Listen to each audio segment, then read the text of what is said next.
কেন রাসূলকে অনুসরণ করবেন?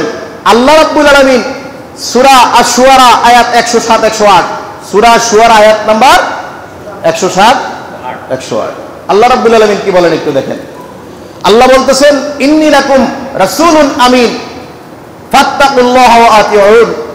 আল্লাহ বলতেছেন, নবী আপনি বলে দিন, আমি তোমাদের কাছে একজন বিশ্বস্ত রাসূল। সুবহানাল্লাহ, একজন কি বিশ্বস্ত।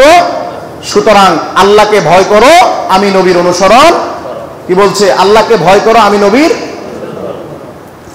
সূরা আশ-শুআরা আয়াত নাম্বার 107 108।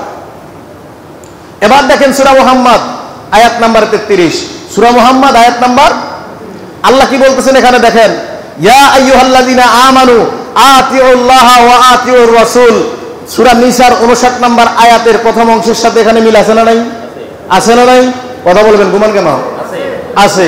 তো সূরা নিসার সেই 59 নম্বর আয়াতের সাথে আয়াতের মিল, ইয়া আইয়ুহাল্লাযিনা আমানু আতিউল্লাহ ওয়া আতিউর রাসূল। এবার আল্লাহ বললেন, ওয়ালা তুবতিলু আমওয়ালাকুম, আল্লাহকে অনুসরণ করো, রাসূলকে অনুসরণ করো, তবে সাবধান তোমাদের আমলগুলো বিনষ্ট করো না। কি বুঝাইলো এখানে? আল্লাহ এবং তার রাসূলকে অনুসরণ করলে আমল ঠিক থাকবে। আল্লাহ এবং তার রাসূলকে অনুসরণ না করে জগতের যাকেই আপনি অনুসরণ করেন, সে আমি হই, ইমাম হোক, মুয়াজ্জিন হোক, পীর সাহেব হোক, শিক্ষক হোক, ওস্তাদ হোক, আপনার তরিকার বড় আলেম হোক, সে যেই হোক, আপনি তার কথায় আমল করবেন। কোরআন সুন্নাহ যদি সেটাকে সমর্থন না করে, তাহলে আপনি সরাসরি আপনার আমলগুলোকে ধ্বংসের কাছে নিয়ে গেছেন। বলি নাউজুবিল্লাহ।